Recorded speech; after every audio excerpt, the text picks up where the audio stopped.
Avant, je pensais que l'amour signifiait construire quelque chose ensemble. Il s'avère que certaines personnes préfèrent la démolition. La bétonnière tournait à côté de moi, son rythme mécanique aussi régulier que l'était autrefois mon rythme cardiaque.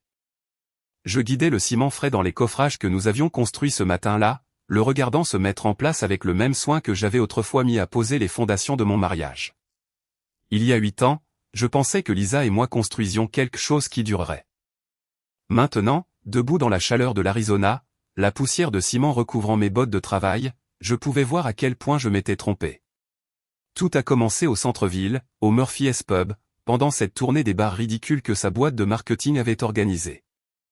J'étais là avec mon équipe, portant encore ma veste Carhartt avec précision construction brodée sur la poitrine. Lisa est entrée, vêtue d'une robe noire qui coûtait probablement plus que ce que je gagnais en une semaine, ses cheveux auburn attrapant les lumières du bar comme du fil de cuivre. Elle était tout ce que je n'étais pas. Raffinée, la langue bien pendue, ambitieuse d'une manière que je n'avais jamais comprise. Quand elle a ri de quelque chose que son collègue a dit, le son a percé le bruit de la foule comme une scie circulaire dans du pain. J'aurais dû savoir à ce moment-là que nous parlions des langues différentes. Vous n'êtes pas d'ici, m'a-t-elle dit quand je lui ai proposé de lui payer un verre, en lorgnant mes mains calleuses enroulées autour d'une bouteille de bière. Né et élevé à Phoenix, ai-je répondu. Toi, de Chicago, tu as déménagé ici pour le travail. Elle m'a étudié comme si j'étais un plan qu'elle n'arrivait pas à déchiffrer. Bâtiment, résidentiel et commercial. Toi, stratégie d'entreprise. La façon dont elle l'a dit donnait l'impression qu'elle parlait une langue étrangère que je n'apprendrais jamais. Mais cette nuit-là, nos différences semblaient être des pièces de puzzle qui s'emboîtaient. Son esprit vif contrastait avec ma présence tranquille. Elle me faisait rire avec des histoires de politique de bureau. Je la ramenais sur terre avec de simples observations sur le monde au-dessus duquel elle semblait flotter. Quand je l'ai raccompagnée à sa voiture, elle m'a embrassé avec une faim qui suggérait qu'elle vivait de la nourriture de la cafétéria d'entreprise depuis trop longtemps. Je ne sors généralement pas avec des cols bleus, a-t-elle admis. Je ne sors généralement pas avec des femmes qui utilisent l'expression un col bleu, ai-je rétorqué. Elle a ri, sincèrement cette fois, et j'ai cru avoir trouvé quelque chose de vrai. Les premiers mois furent bons. Lisa se présentait sur mes chantiers avec des talons de créateur qui s'enfonçaient dans la boue, m'apportant le déjeuner dans des boîtes qui semblaient sortir d'un musée. Mon équipe l'adorait, surtout quand elle apportait assez de sandwichs pour tout le monde. Elle posait des questions intelligentes sur ce que nous construisions. Elle semblait sincèrement intéressée par la façon dont je pouvais regarder un terrain vague et y voir des maisons finies. Tu crées des choses, a-t-elle dit une fois, en me regardant poser un cadre de porte. C'est plus que ce que la plupart des gens peuvent dire de leur travail. Je nous ai construit un avenir dans mon esprit, pièce par pièce. Le changement a été si progressif que je l'ai presque manqué.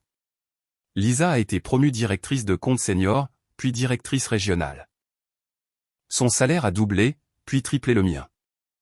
Elle a commencé à rentrer plus tard, parlant d'événements de réseautage et de dîner avec des clients sur le même ton qu'elle aurait utilisé pour discuter des rapports trimestriels.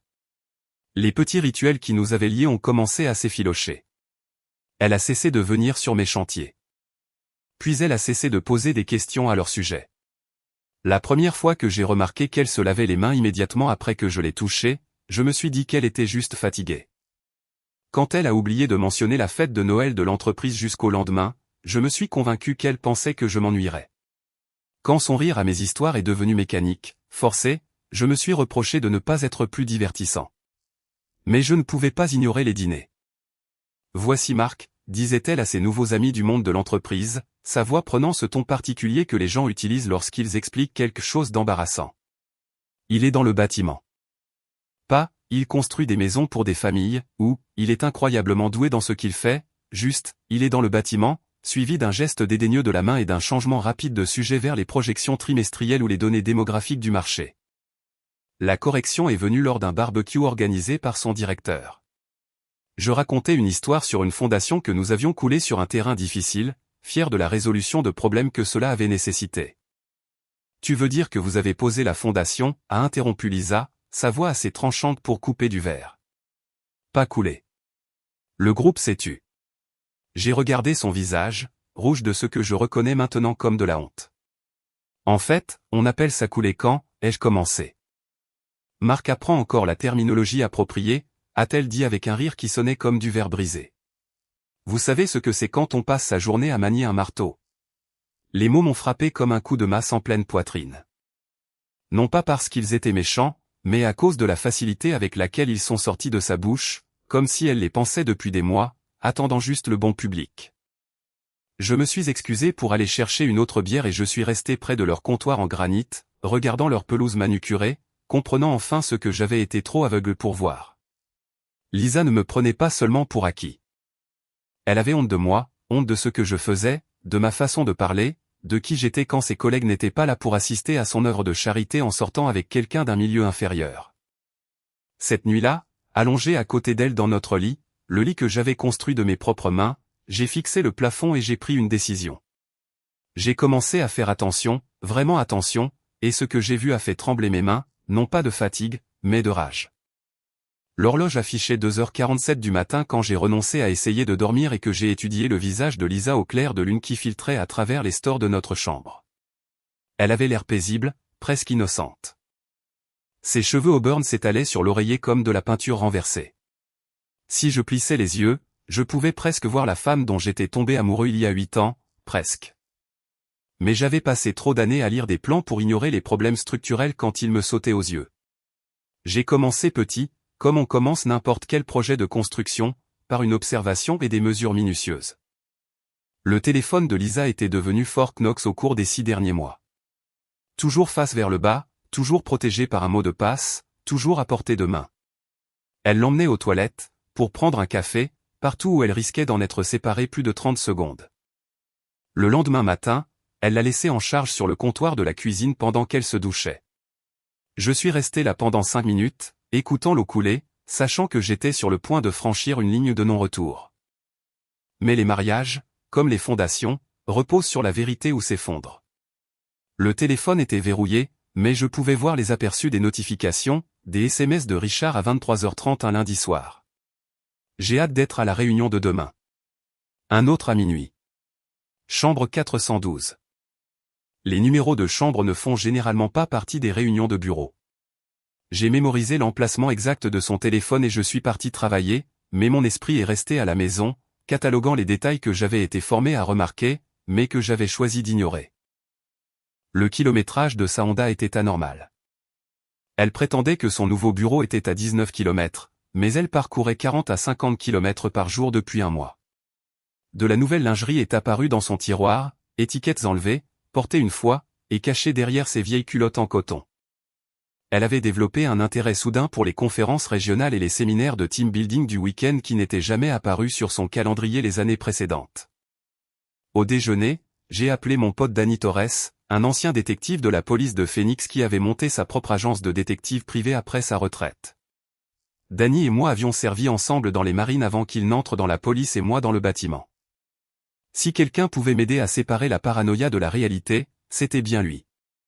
Marc. Bon sang. Ça fait quoi, 2 ans? La voix de Danny avait la même autorité que lorsqu'il portait un badge. Qu'est-ce qui se passe? J'ai besoin de ton avis professionnel sur quelque chose, ai-je dit, assis dans mon camion devant un McDonald's, regardant des familles manger des Happy Meal pendant que la mienne se désintégrait. Hypothetically speaking, si un gars soupçonnait sa femme de le tromper, que chercherais-tu? Hypothetically? Le ton de Danny est passé en mode professionnel. Changement de comportement, absence inexpliquée, irrégularité financière, sécurité du téléphone, nouvelles habitudes de soins, changement dans les schémas d'intimité. Il a fait une pause. À quel point est-ce hypothétique? Pas très. Marc, je suis désolé. Tu veux en parler? Je lui ai tout raconté. Les nuits tardives, la surveillance du téléphone, les écarts de kilométrage, la façon dont Lisa me regardait comme si j'étais un problème qu'elle devait résoudre au lieu d'un mari qu'elle avait choisi d'aimer. Danny a écouté sans interrompre. La façon dont les flics le font quand ils montent un dossier. Tout pourrait être innocent, a-t-il dit finalement. Ça pourrait aussi être exactement ce que tu penses. Tu veux en avoir le cœur net? Oui. Ça va te coûter. Et une fois que tu sauras, tu ne pourras plus l'ignorer. Combien pour toi? 5 cents $ par jour plus les frais. Ce genre de surveillance prend généralement 3 à 5 jours pour établir un schéma. 500 $, c'était ce que je gagnais en une longue journée sur un bon chantier. Mais vivre dans l'incertitude me rongeait de l'intérieur. Quand peux-tu commencer? Envoie-moi sa photo et son emploi du temps. Je commence demain. Ce soir-là, Lisa a annoncé qu'elle avait un séminaire de travail la semaine suivante. 4 jours à Sedona, a-t-elle dit, sans vraiment croiser mon regard alors qu'elle coupait des légumes pour le dîner avec un enthousiasme inhabituel. Renforcement d'équipe, planification stratégique, ce genre de choses. Ça a l'air important, ai-je dit, observant attentivement son visage. Ça l'est. Richard, mon directeur, pense que ces séminaires sont cruciaux pour la cohésion du département. La façon dont elle a prononcé le nom de Richard avec juste une once de familiarité en trop a confirmé ce que mon instinct savait déjà. Richard Castellano, celui que tu as déjà mentionné. Oui. Il m'a énormément soutenu dans mon développement de carrière. Son travail au couteau est devenu plus agressif. Ces séminaires ont été vraiment bénéfiques. J'en suis sûr. Quelque chose dans mon ton l'a fait lever les yeux brusquement, mais j'ai gardé une expression neutre. Dans le bâtiment, on apprend à garder une expression impassible quand on découvre des dégâts de termites ou des fissures dans les fondations. La panique ne résout pas les problèmes. Une planification minutieuse, si.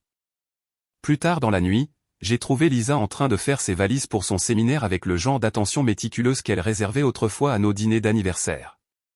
Nouvelle tenue, article de toilette coûteux, cette lingerie noire que j'avais vue cachée dans son tiroir. Elle fredonnait en faisant ses valises. Elle fredonnait vraiment, et ce son m'a serré la poitrine d'un mélange de rage et de chagrin. Tu vas me manquer, a-t-elle dit en m'embrassant sur le pas de la porte le jeudi matin. Ses lèvres étaient douces, son parfum cher, son soulagement de partir presque palpable. Elle s'échappait vers quelqu'un d'autre et ne pouvait cacher son excitation. 4 jours, ai-je dit, la serrant une dernière fois dans mes bras. 4 jours, a-t-elle acquiescé, s'éloignant avec un sourire que j'ai finalement reconnu comme de la culpabilité portant un masque heureux. J'ai regardé sa Honda disparaître au coin de la rue, puis je suis rentré et j'ai appelé Dani. Elle vient de partir pour son séminaire, ai-je dit. Je suis déjà en position, a répondu Dani. 4 jours, Marc. Dans 4 jours, tu seras soit l'idiot qui a gaspillé de l'argent par paranoïa, soit l'idiot qui a épousé une inconnue. Je savais déjà lequel des deux j'allais être. La seule question était de savoir ce que j'allais faire à ce sujet. L'enveloppe de Dani est arrivée le lundi matin comme un ordre de démolition, épaisse et lourde dans mes mains. J'avais passé le week-end dans un étrange état d'animation suspendu, accomplissant les gestes de la vie normale en attendant la confirmation de ce que je savais déjà au plus profond de moi. Mes mains tremblaient en déchirant l'enveloppe. La première photographie m'a frappé comme un coup de masse au plexus solaire. Lisa et Richard Castellano enlacés dans ce qui ressemblait à une piscine d'hôtel, sa tête rejetée en arrière dans un rire que je n'avais pas vu depuis des années. Elle portait un bikini rouge que je n'avais jamais vu et les mains de Richard reposaient possessivement sur sa taille. Mais ce n'était pas l'intimité physique qui m'a détruit. C'était la joie sur son visage. Un bonheur pur et sans fard qu'elle ne m'avait pas montré depuis les débuts de notre mariage.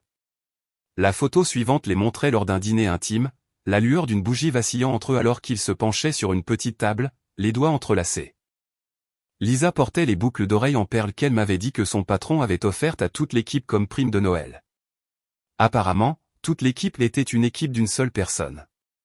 D'autres photos suivaient dans une séquence dévastatrice. Richard embrassant le cou de Lisa alors qu'elle fermait les yeux de plaisir. Les deux entrant dans une chambre d'hôtel, sa main sur le bas de son dos. Lisa portant le collier en or qu'elle prétendait provenir de sa prime trimestrielle. Chaque image était horodatée et géolocalisée, mais la dernière photo était celle qui m'a le plus blessé. Lisa et Richard en peignoir d'hôtel sur un balcon, partageant un café et regardant les roches rouges de Sedona. Ils ressemblaient à un couple, pas à 2 personnes ayant une liaison, mais à 2 personnes construisant une vie ensemble. Elle le regardait comme elle me regardait autrefois, avant que je ne devienne une source d'embarras à gérer plutôt qu'un partenaire à aimer. Je suis resté assis dans ce camion pendant 20 minutes à étudier les preuves comme un enquêteur sur une scène de crime, notant chaque détail. Les horodatages montraient un schéma s'étalant sur les 4 jours du séminaire, chaque moment documenté. Elle ne m'avait pas seulement trompé, elle menait une double vie. Le rapport de Dani incluait des informations sur Richard Castellano, 43 ans, marié à Claire Castellano depuis 18 ans, père de 2 adolescents, directeur senior dans l'entreprise de Lisa depuis 5 ans. Il possédait une maison à Scottsdale d'une valeur de 800 000 $, conduisait une BMW et avait la réputation dans l'entreprise de mentorer de jeunes employés. Son alliance était clairement visible sur plusieurs photos, attrapant la lumière alors qu'il touchait ma femme. Ce n'était pas juste une liaison. C'était un schéma, un abus systématique de l'autorité d'entreprise qui avait probablement détruit d'autres mariages, d'autres familles. Lisa était peut-être ma femme, mais elle n'était pas la première victime de Richard. La dynamique de pouvoir rendait cela encore plus nauséabond. Il était son patron, contrôlant son avancement de carrière, utilisant sa position pour manipuler et séduire. J'ai fait des recherches sur Claire Castellano en ligne, trouvant sa page Facebook remplie de photos de famille, d'œuvres de charité et de publications fières sur son travail d'infirmière pédiatrique. Elle avait l'air gentille, sincère, complètement inconsciente que son mari était un prédateur qui collectionnait les épouses comme des trophées. Leurs enfants, un garçon de 16 ans et une fille de 14 ans, souriaient sur les photos de vacances en famille, ignorant totalement la bombe à retardement dans la vie secrète de leur père. Je tenais leur vie entre mes mains maintenant. Ces photos pouvaient détruire non seulement mon mariage, mais aussi le mariage de Richard, sa carrière, le sentiment de sécurité de ses enfants.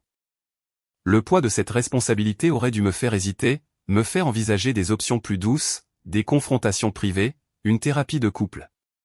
Au lieu de cela, cela m'a rendu furieux. Lisa est rentrée le vendredi soir, rayonnante comme si elle avait passé 4 jours dans un spa. Elle a préparé mon dîner préféré, du saumon grillé avec du riz pilaf, et a suggéré que nous prenions des vacances ensemble, peut-être monter à Flagstaff pour le week-end. Sa performance était impeccable. Chaque geste était calibré pour suggérer une femme à qui son mari avait manqué, qui avait passé 4 jours à réfléchir à comment améliorer leur mariage. Comment s'est passé le séminaire, ai-je demandé en coupant mon saumon. Productif. Vraiment productif. Elle a souri, mais quelque chose a vacillé derrière ses yeux. Richard pense que notre département est vraiment en train de devenir une équipe soudée. Richard pense beaucoup de choses, apparemment. Si elle a remarqué mon ton, elle ne l'a pas montré. Il a été un excellent mentor, très impliqué dans son style de gestion. J'ai failli rire de la justesse involontaire de cette déclaration. J'en suis sûr.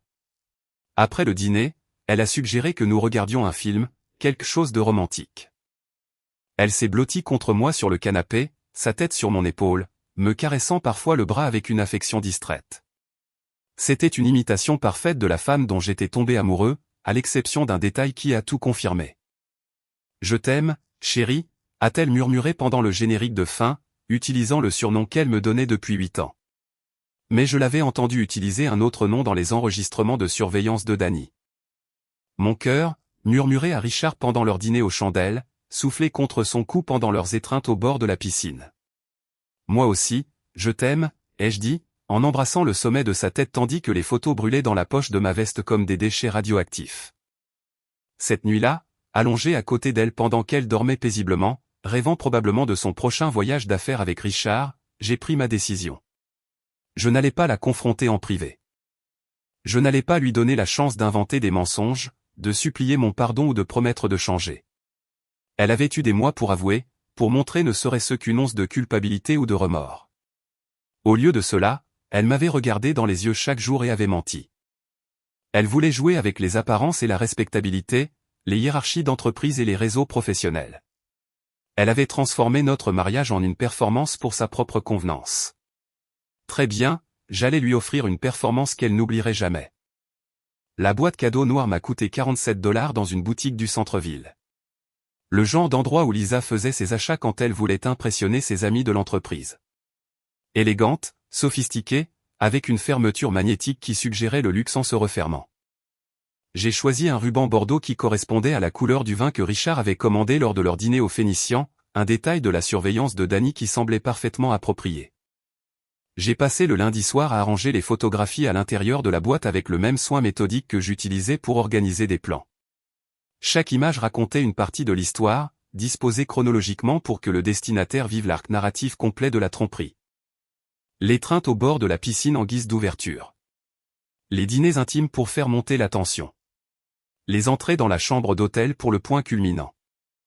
Et enfin, Cette photo dévastatrice sur le balcon en guise de conclusion, 2 personnes construisant un avenir sur les ruines de leurs mariages existants. La note m'a pris 3 brouillons pour être parfaite. Trop de colère l'aurait fait paraître déséquilibrée. Pas assez aurait diminué l'impact. J'ai opté pour une simplicité élégante, manuscrite de ma plus belle écriture sur du papier cartonné crème. Pour ma magnifique épouse bien-aimée, voici un cadeau que j'ai pensé être parfait pour toi.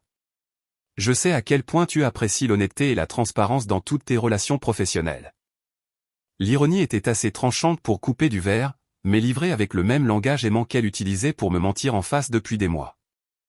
Le mardi matin, j'ai regardé Lisa se préparer pour le travail avec la fascination détachée d'un ingénieur étudiant une machine qu'il s'apprête à démanteler. Elle se tenait devant le miroir de notre chambre, s'exerçant à des sourires confiants, ajustant son blazer, vérifiant son maquillage. Sa routine matinale était devenue plus élaborée dernièrement. Meilleur fond de teint, rouge à lèvres plus cher, parfum appliqué avec une précision stratégique sur les points de pulsation. Grosse journée aujourd'hui, ai-je demandé, en sirotant mon café et en la regardant se transformer en la femme que Richard Castellano pensait voler. Réunion de département. Richard veut présenter nos chiffres trimestriels aux directeurs régionaux. Elle a vérifié son reflet une dernière fois. Ça pourrait être important pour les opportunités d'avancement. Je suis sûr que ce sera mémorable. Quelque chose dans mon ton l'a fait me regarder brusquement, mais j'ai gardé une expression neutre. Le même visage que je portais quand les clients posaient des questions sur les dépassements de coûts ou les retards de construction. Professionnel, contrôlé, ne révélant rien. Je rentrerai peut-être tard, a-t-elle dit en m'embrassant sur la joue avec des lèvres qui avaient le goût du mensonge et des cosmétiques chers. Ces réunions durent parfois longtemps. Prends tout le temps dont tu as besoin, ai-je dit. À 10h, 30 minutes après le début prévu de la réunion de Lisa, je me suis rendu à son immeuble de bureau et j'ai personnellement livré la boîte à la réception. La jeune femme derrière le comptoir, Sarah, selon son badge, a souri en voyant l'emballage élégant. Livraison spéciale pour Lisa Henderson, ai-je dit, jouant le rôle du mari dévoué avec le même engagement que Lisa avait mis à jouer l'épouse fidèle. Elle est en réunion, mais je voulais qu'elle ait ça à sa sortie. Comme c'est gentil, a dit Sarah, clairement charmée par le geste romantique. Un anniversaire ? Quelque chose comme ça. Dany était déjà en position de l'autre côté de la rue avec un téléobjectif et une patience de professionnel. Je lui avais demandé de documenter les conséquences, de capturer le moment où l'image d'entreprise si soigneusement construite de Lisa imploserait en temps réel. Le premier texto est arrivé à 10h47. Colis livré à la salle de réunion. Elle a l'air excitée. Je mélangeais du béton sur un chantier résidentiel. Le travail physique m'aidait à rester concentré pendant que mon mariage explosait de l'autre côté de la ville. Le rythme mécanique de la bétonnière correspondait à mon rythme cardiaque alors que j'attendais les mises à jour de Dany. 10h52. Elle l'ouvre. A invité 2 collègues à regarder. Lisa avait toujours aimé avoir un public pour les grands gestes. Je l'imaginais dans cette salle de conférence stérile, entourée de collègues, se préparant à montrer la prévenance de son mari. L'anticipation dans sa voix alors qu'elle dénouait le ruban bordeaux. La pause dramatique avant de soulever le couvercle. Le moment où l'attente romantique est entrée en collision avec une réalité dévastatrice. 10h53, putain Marc. Son visage. Mon Dieu. 10h54. Des photos partout. Les collègues reculent. 10h55, Castellano vient d'entrer. Il est blanc comme un linge. Les images ont inondé mon téléphone au cours des 10 minutes suivantes. Le visage de Lisa s'effondrant en couleur haute définition. Son maquillage soigneusement appliqué coulant entraîné de mascara. Des collègues figés autour de la table de conférence alors que des photographies intimes étaient éparpillées comme des feuilles mortes. Richard Castellano fixant la preuve de son propre comportement prédateur étalé sur le mobilier de l'entreprise. La marche sinistre du directeur des ressources humaines dans le couloir, avec la sécurité derrière lui. 11h15, tous les 2 convoqués à l'étage. La sécurité est prête. 11h30.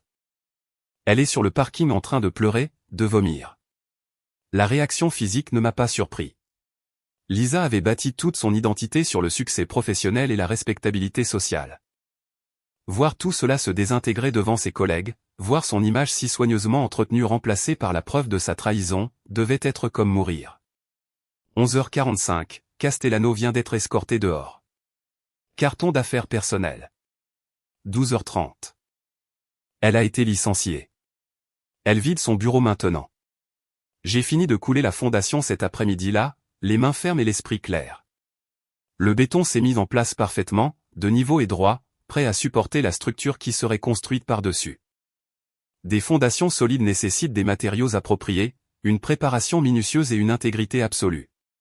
Si vous prenez des raccourcis ou utilisez des composants de qualité inférieure, tout ce qui est construit dessus finit par s'effondrer. Lisa est rentrée à 15h17. Sa Honda est entrée dans notre allée à une vitesse erratique, comme quelqu'un qui maintenait à peine le contrôle. Je l'ai entendu frapper à notre porte d'entrée, criant des explications et des excuses à travers le bois, sa voix rauque de désespoir. « Marc, s'il te plaît, je peux tout expliquer. Ce n'est pas ce que tu crois. » Mais c'était exactement ce que je croyais. Pire, en fait, car la surveillance avait révélé non seulement une liaison, mais une tromperie systématique qui avait empoisonné chaque interaction entre nous pendant des mois. J'ai glissé les papiers du divorce sous la porte, des papiers que j'avais préparés la veille après avoir étudié les photos de Danny, sachant que certains dommages structurels ne peuvent pas être réparés, seulement démolis et reconstruits à partir de zéro. Marc, son poing martelait la porte. Ne fais pas ça. On peut arranger ça. Mais il n'y avait plus de « nous » pour arranger quoi que ce soit. Elle avait pris cette décision il y a des mois, quand elle avait choisi de construire une vie secrète avec son patron au lieu de résoudre les problèmes de notre mariage. Les coups ont cessé vers le coucher du soleil. Par la fenêtre, j'ai regardé sa Honda disparaître au coin de la rue une dernière fois, emportant avec elle la femme que j'avais aimée et l'inconnu qu'elle était devenue. Je nous avais construit une vie. Elle avait choisi de la démolir. Maintenant, elle pouvait voir ce qui se passait quand quelqu'un qui s'y connaissait vraiment en construction se mettait au travail. Les conséquences se sont déroulées avec l'efficacité systématique d'une démolition contrôlée. Chaque effondrement déclenchant le suivant dans une cascade de conséquences qui a dépassé même mes attentes calculées. Claire Castellano a reçu son propre colis anonyme le mercredi, exactement 24 heures après l'effondrement professionnel de Lisa. J'ai hésité à impliquer directement la famille de Richard, mais ses enfants méritaient de savoir quel genre d'homme était vraiment leur père avant de commencer à faire leur propre choix relationnel. La surveillance de Danny avait révélé que ce n'était pas la première liaison de Richard, juste la plus photographiée. Claire a demandé le divorce dans les 48 heures suivant l'ouverture de sa boîte à ruban Bordeaux. 18 ans de mariage dissous le temps pour elle de feuilleter les preuves de la trahison systématique de son mari. L'Arizona est un état de communauté de biens, ce qui signifiait qu'elle obtiendrait la moitié de tout, la maison, les comptes de retraite, la BMW. Richard paierait également une pension alimentaire tout en recommençant à 43 ans avec une réputation détruite. L'entreprise a agi rapidement pour contenir le scandale. Richard a perdu non seulement son emploi, mais aussi sa pension de cadre, confisquée pour violation des politiques d'éthique de l'entreprise. Le licenciement de Lisa a été classé comme licenciement pour faute grave, ce qui signifiait aucune indemnité de départ, aucune assurance maladie, aucune référence professionnelle. Leurs deux noms sont entrés dans les bases de données de l'industrie qui suivent les fautes professionnelles, les mettant de fait sur une liste noire des postes importants à Phoenix. La nouvelle s'est répandue dans leur réseau professionnel avec une efficacité virale. Les environnements d'entreprise se nourrissent de ragots, et l'histoire d'un directeur senior surpris en pleine liaison avec une subordonnée, exposée par des photographies livrées lors d'une réunion de département, est devenue légendaire. Les tentatives de Lisa pour reconstruire sa réputation ont échoué avant même de commencer. Elle était maintenant, cette femme, qui avait eu une liaison avec son patron marié, dont la vie personnelle avait explosé de manière spectaculaire et publique. J'ai maintenu un silence stratégique tout au long des retombées, ne jubilant jamais, n'expliquant jamais, ne daignant jamais répondre en détail aux quelques amis communs qui appelaient en quête de ragots. Quand les gens demandaient où était Lisa, je disais simplement qu'elle avait déménagé. Quand ils insistaient pour des détails, je leur disais de lui demander directement. Laissez-les découvrir la vérité de la même manière que moi, par une observation attentive et une enquête patiente. Mes collègues sur le chantier ont remarqué ma meilleure humeur, mais ont respecté la discrétion des cols bleus. Danny Torres m'a apporté une bière le vendredi suivant et a simplement dit « Sacré boulot, Marine ». Du grand art en matière de démolition de précision. C'était le seul commentaire dont j'avais besoin. Lisa a pris un emploi à Tucson en moins d'un mois, un net recul en termes de responsabilité et de salaire. Sa confiance, cette ambition tranchante qui m'avait initialement attiré, avait été sablée par l'humiliation publique. Elle était passée de directrice régionale à assistante de gestion de compte, de la stratégie d'entreprise au service client de base. La chute fut aussi vertigineuse que sa trahison avait été profonde. La procédure de divorce de Richard est devenue une masterclass en dévastation financière. L'avocat de Claire a réclamé ses dossiers d'entreprise, révélant un schéma de liaison avec des subordonnés s'étalant sur 5 ans. Les preuves ont transformé ce qui aurait pu être une séparation à l'amiable en une saisie complète de ses actifs. Ses enfants ont choisi de vivre avec leur mère à plein temps et n'ont demandé que des visites supervisées. Les voyages de camping en famille et les matchs de baseball que Richard appréciait autrefois sont devenus des réunions gênantes, imposées par le tribunal, dans des lieux publics. Les conséquences sociales se sont étendues au-delà des procédures judiciaires. L'adhésion de Richard au Country Club de Scottsdale a été discrètement révoquée après que d'autres membres se soient plaints que sa présence mettait leurs femmes mal à l'aise. Sa ligue de softball pour adultes lui a demandé de partir en milieu de saison. Les réseaux professionnels qu'il avait mis 20 ans à construire se sont évaporés, les entreprises devenant réticentes à s'associer à quelqu'un dont la conduite personnelle était devenue une histoire édifiante. J'ai trouvé une paix inattendue dans la routine. Le café du matin avait meilleur goût. Le travail semblait avoir un but plutôt qu'être une obligation. La maison paraissait plus grande sans les critiques constantes et les crises fabriquées de Lisa. Je ne suis sorti avec personne, n'ai pas cherché la sympathie, ne me suis pas expliqué à quiconque n'avait pas gagné le droit d'entendre la vérité. 6 mois plus tard, Lisa m'a envoyé une lettre manuscrite. Elle avait retrouvé mon adresse par des amis communs, malgré notre absence totale de contact depuis la finalisation du divorce. La lettre contenait 8 pages d'explications, de justifications et de demandes de pardon. Elle prétendait que Richard l'avait manipulée, que la dynamique de pouvoir l'avait rendue vulnérable, qu'elle n'avait jamais voulu me faire de mal. Elle parlait de thérapie et de développement personnel, de la compréhension de ses erreurs et de son désir de se racheter. Je l'ai lu une fois, assis dans mon jardin à côté du brasero que j'avais construit pendant notre 2e année de mariage. Puis j'ai donné les pages aux flammes, regardant ces mots se transformer en fumée et en cendres. Certaines structures pouvaient être réparées, renforcées, restaurées dans leur intégrité originelle. D'autres étaient si fondamentalement compromises que la démolition était la seule option. Elle m'avait appris la différence entre construire quelque chose qui dure et quelque chose qui a l'air bien jusqu'au premier vrai test de résistance. Je continuais à construire. Mon entreprise était florissante. Ma réputation, solide. Mes fondations, inébranlables. Je ne construisais simplement plus avec des matériaux de qualité inférieure. Le feu a consumé sa lettre entièrement, ne laissant que des cendres propres que j'ai balayées dans mon jardin le lendemain matin. Un bon sol a besoin de matière organique, de restes décomposés de choses qui ont autrefois vécu mais ne servaient plus leur but originel.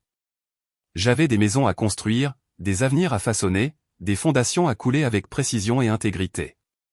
Le passé n'était que cendre et engrais. Désormais utile uniquement pour ce qui pouvait pousser de ses restes. Certaines leçons valent la peine d'être apprises, même lorsqu'elles coûtent tout ce que vous pensiez vouloir. Et voilà, nous sommes arrivés à la fin de l'histoire d'aujourd'hui.